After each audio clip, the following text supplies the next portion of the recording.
নমস্কার বন্ধুরা, আমি কৃষ্ণভাই কিচেনে আপনার সবাইকে স্বাগত জানাই। বন্ধুরা, শীতের মরশুম প্রায় তো শেষ হতেই গেল। তো আপনারা কখনো কি এই রেসিপিটা আপনারা বাড়িতে ট্রাই করেছেন? তো যদি না ট্রাই করে থাকেন তো অবশ্যই রেসিপিটা পুরো প্রথম থেকে শেষ পর্যন্ত দেখতে থাকুন। আশা করি আপনাদের ভালো লাগবে। এই রেসিপিটা আপনারা খুবই অল্প উপকরণ দিয়ে বানিয়ে নিতে পারবেন। প্লাস হয়তো আপনারা কেউ হয়তো আগে বাড়িতে বানিয়ে খেয়েছেন। তো আর যারা এখনও পর্যন্ত ট্রাই করেনি, এই ভিডিওটা তাদের জন্য। সবার প্রথমে আমি এখানে একটা 500 গ্রাম মতো ফুলকপি নিয়েছি আর একটা আলু নিয়েছি। এই সামান্য কিছু উপকরণ দিই তো এই রেসিপিটা আমি তৈরি করব বন্ধুরা। তো প্রথম থেকে শেষ পর্যন্ত দেখতে থাকুন। সবার প্রথমে ফুলকপি থেকে ফুলগুলোকে আমি ভেঙে নিচ্ছি। তো এইভাবে আমার সমস্ত টুকরো করা হয়ে গেছে। তো এগুলো আমি একটা পাত্রের মাধ্যমে তুলে নিচ্ছি। এরপর বন্ধুরা, এগুলো আগাগোড়াটা একটু কেটে দিয়ে এভাবে ছোট ছোট টুকরো করে নিতে হবে।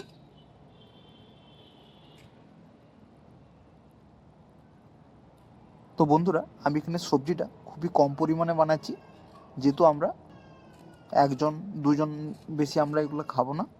তো তাই আপনারা আপনাদের পরিমাণ মতো সবজি আর সমস্ত কোয়ান্টিটিটা বুঝে নেবেন। তো এরপর আলুকে আমি এভাবে ছোট ছোট করে স্লাইড করে নিচ্ছি।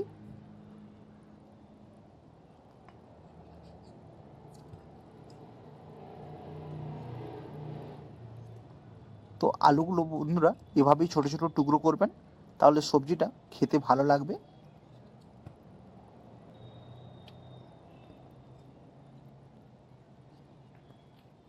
ফাইনালি বন্ধুরা, আলুগুলো আমার সমস্ত টুকরো করা কমপ্লিট হয়ে গেল। এরপর আমি একটা তাওয়ার উপর আমি কিছু 1 চামচ মতো জিরে নিয়েছি আর 7 থেকে 8 কোয়া মতো গোলমরিচ নিয়েছি বন্ধুরা। এটাকে একটু আমি ভেজে নেব। একটা আমাকে শুকনো পেস্ট বানিয়ে নিতে হবে। তো বন্ধুরা দেখুন, আমি এটাকে এরপর আমি একটা বেলনি আর হাতলের দ্বারা আমি এটাকে ছোট গুঁড়ো করার চেষ্টা করছি বন্ধুরা। তো আপনারা এর পরিবর্তে হামাদিস্তা ইউজ করতে পারেন। তো বাড়িতে যদি শিলনোড়া থাকে তাতেও বন্ধুরা আপনারা এই পেস্টটা বানিয়ে নিতে পারবেন। তো এটাই এর সিক্রেট মশলা, আর কিছুই তেমন লাগবে না। আর এখানে বন্ধুরা দেখুন, ফুলকপিগুলোকে আমি ভালোভাবে ধুয়ে নিচ্ছি। ধুয়ে আমি একটা পাত্রের মাধ্যমে রাখছি।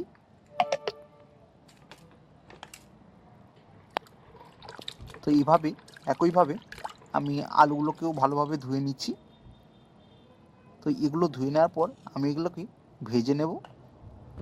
তো এর জন্য আমি একটা মিডিয়াম সাইজের পেঁয়াজকে আমি ছাড়িয়ে নিচ্ছি।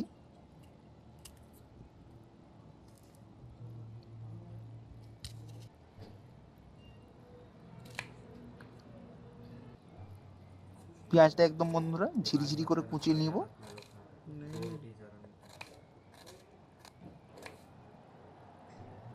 আর এখানে বন্ধুরা আমি এখানে মাত্র দুটো ঝালের জন্য কাঁচা মরিচ ইউজ করছি আর একটা মিডিয়াম সাইজের ক্যাপসিকাম নিয়েছি।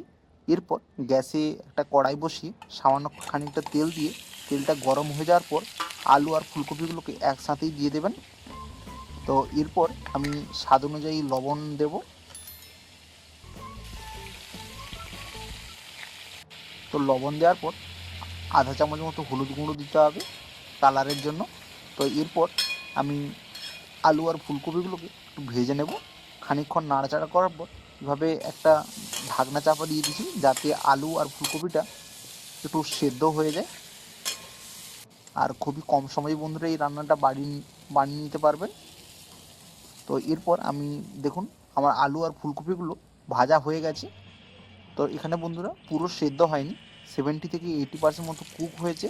তো এই অবস্থাতে আমি নামিয়ে নিয়েছি। এরপর আমি একটা গ্যাসে কড়াই বসিয়ে কেটে রাখা পেঁয়াজ আর কেটে রাখা কাঁচামরিচ দিয়ে দিয়েছি। তো এগুলোকে ভেজে নেওয়ার পর মশলা দিয়েছি হলুদ গুঁড়ো 1 চামচ আর 1 চামচ ধনে গুঁড়ো, আর আগে থেকে যে কালো জিরে আর জিরের গুঁড়োটা আমি পেস্ট করে রেখেছিলাম সেটা দিয়েছি। খানিকক্ষণ মশলাটা কষে নেওয়ার পর অল্প জল দিচ্ছি, যাতে বন্ধুরা মশলাটা লেগে নিচে না যায়।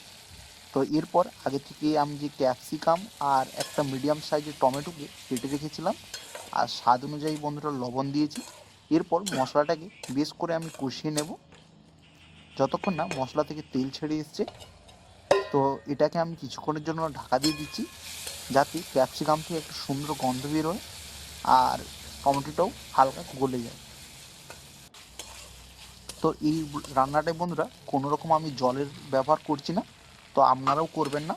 এটা আপনারা যারা রুটি খেতে পছন্দ করেন আমার মতো তাদের জন্য একটা বেস্ট রেসিপি। তো আপনারা বাড়িতে এটা অবশ্যই ট্রাই করে দেখতে পারেন, আশা করি আপনাদের ভালো লাগবে।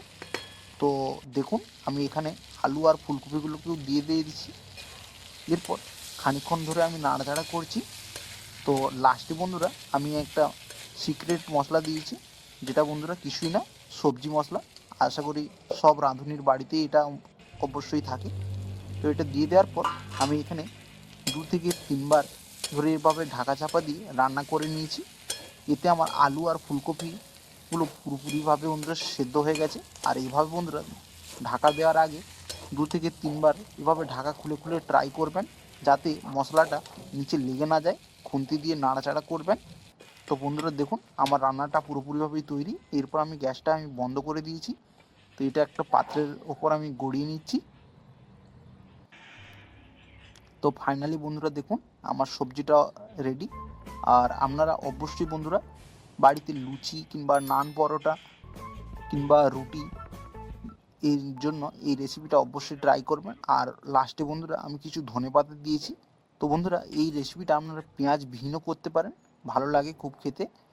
আর ধনেপাতাটা বন্ধুরা রান্নাটার সময় লাস্টে দিয়েও নামাতে পারেন, আর না হলে উপর থেকে ছড়িয়ে দিতে পারেন। আমার মতো আমার এতে খুব বেশি ভালো লাগে সেই জন্য। তো বন্ধুরা ভালো থাকবেন, সুস্থ থাকবেন। আবারও হাজির হব নতুন একটা ভিডিওর সাথে নিয়ে। ধন্যবাদ।